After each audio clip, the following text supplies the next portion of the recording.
So we're going to start with the salmon on croute, and it's a very simple recipe, but it's quite ingenious because I've taken a few different twists of ingredients here. We're going to put some, obviously your normal puff pastry, and then I'm going to cover it with some nice wild rice. Now the reason I've chosen wild rice is because it's a very nutty flavour, and there is a technical reason why I choose rice with salmon on croute, is because it will soak up the cooking juices from the salmon, so therefore the bottom pastry should not get soggy, it should be nice and crisp.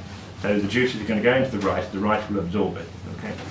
And then we're going to do a wonderful sort of rare, sort of quite salty but very strong flavoured things. A few anchovies in there to beef the salmon up, some capers, some cherry tomatoes. So we're going to take the salmon. Now, good salmon, we do have quite intense farming in salmon in Scotland, but they've relaxed it a lot more now, and the fish are allowed to develop much more naturally in the oceans. So we have a nice fillet of salmon here. If you can use a wild one, it is slightly more expensive, but you do know it's very organically grown. If not, get a really good farmed one. Loch Jewett is a very good farming company, and they have very good ethical methods of farming salmon, because it can be quite intensive. So what we're going to do is take the salmon fillet, and we're going to trim it up in a way that we just want the nice pink flesh. Okay, so we're going to skin it first. Take a nice sharp knife. If you've got a good fishmonger, get him to skin it for you if you don't want to do it. If not, it's quite simple. Take a good sharp knife, and from the tail end, hold the tail end there, cut into it down to the skin, and then I normally just pull the skin itself and keep the blade up like that. Okay? Go along, and it's all famous mistakes. I've cut it in half, but anyway. If it does do that, just turn it over and start the other end.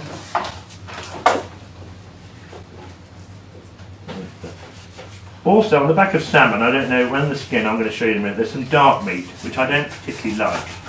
And it's because it's containing all the fat really of the fish, so we need to take that away, which is the greying bit here down the spine there. Okay, and I'm just going to trim off so you've got a beautiful pink flesh.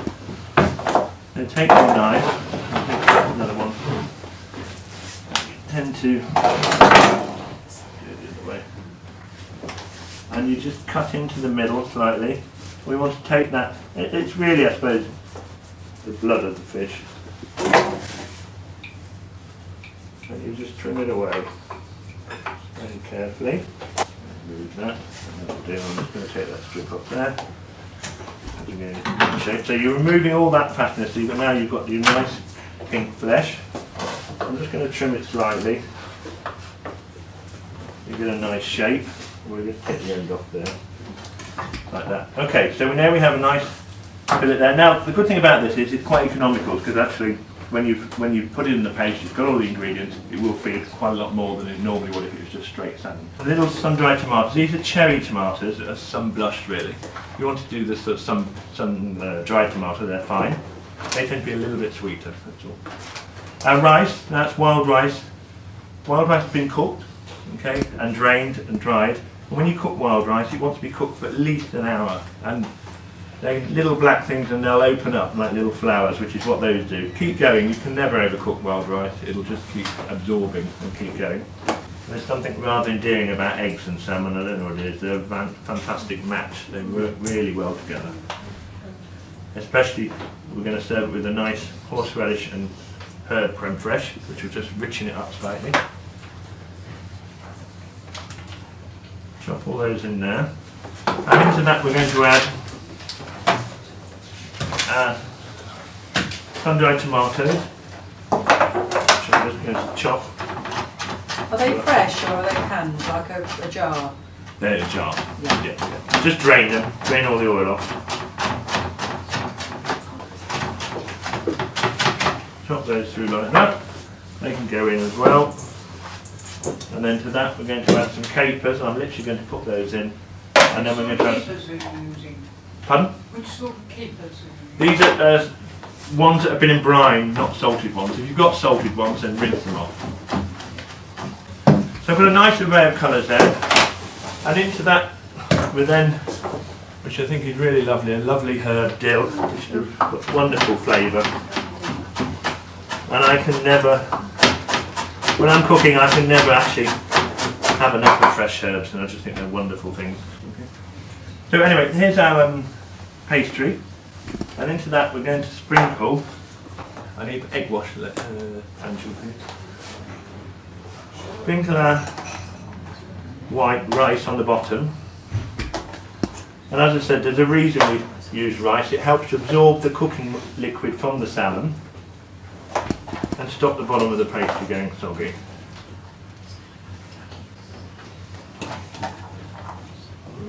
Array that. And if you want to be creative, I'm going to try and do a little fishy shape, but we'll see how that works. So, onto that laid our salmon. Okay. And if you, it's amazing that fish will stretch, so you could have pulled that a bit longer if I wanted, but I'm pushing it together with my face. Stick to your egg wash brush, which is slightly annoying. Now I've got egg wash here. It wants to be pure egg yolks only, okay? And the reason that is the adhesiveness of holding the paste is much stronger, and also you get a really wonderful golden colouring over the top.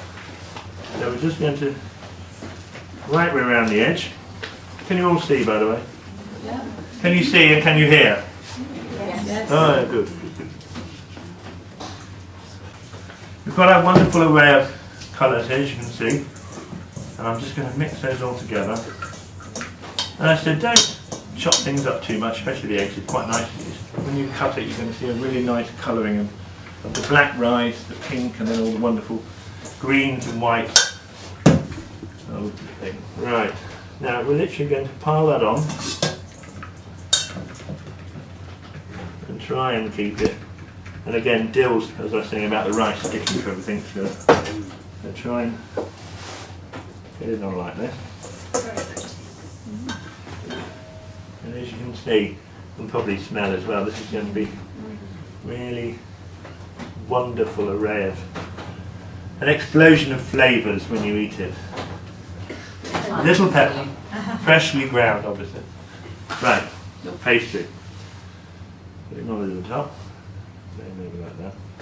And you obviously find that the top layer, although it's the same size as the bottom layer,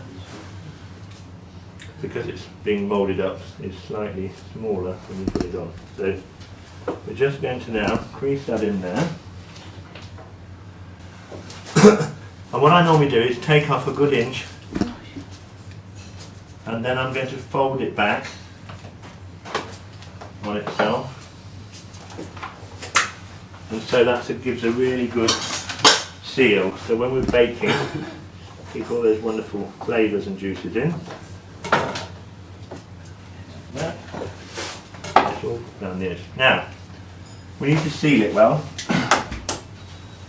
So then what I do is cover just around the edge with the seal. It's got one seal already, but we need to, what I call, fold it back on itself, concertina, so it does seal rather well.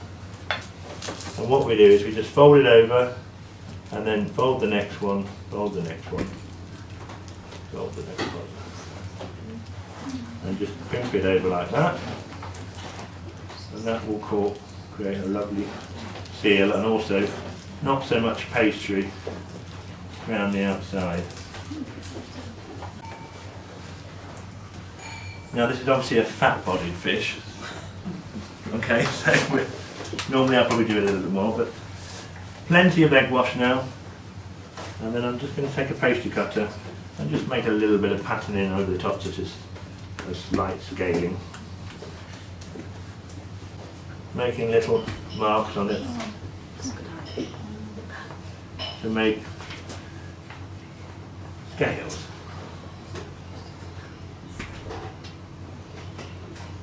And actually, when that comes out the oven, it'll look beautiful enough, and then put some lovely fresh herbs and things in it. So that's our salmon on croute, which is going into, as I said, into a hot oven.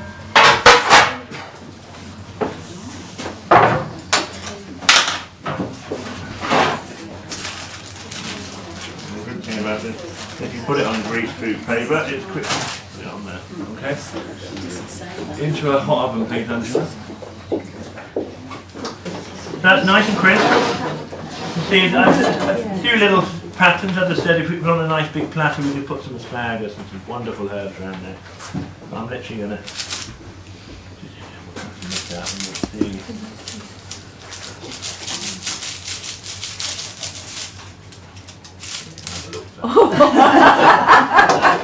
Cheeky look.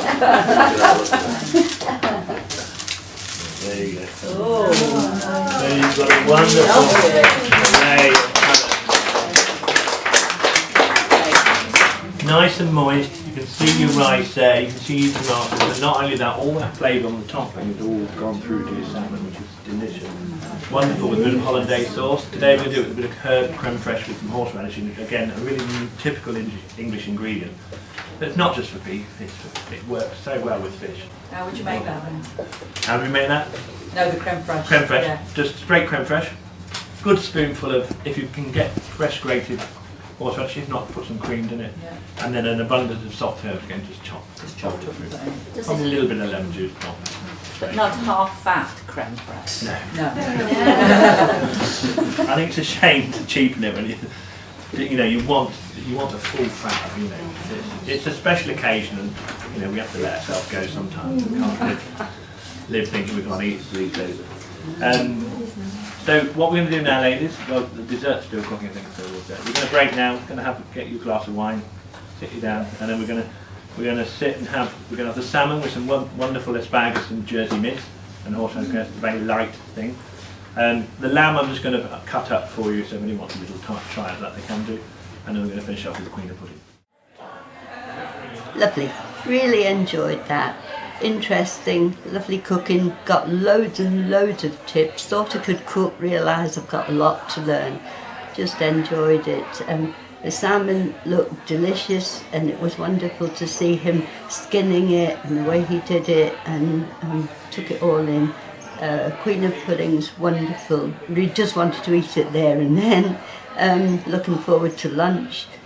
Enjoyed it. It was really lovely. Had a lovely morning. You enjoyed it, didn't you? I did indeed. I found it very informative. I've taken numerous notes, and it all looks so colourful. The centrepiece of the crown of lamb, it's going to look beautiful on the table.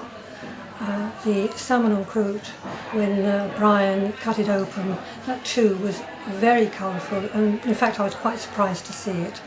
Looking very forward to tasting it as well. A lovely morning.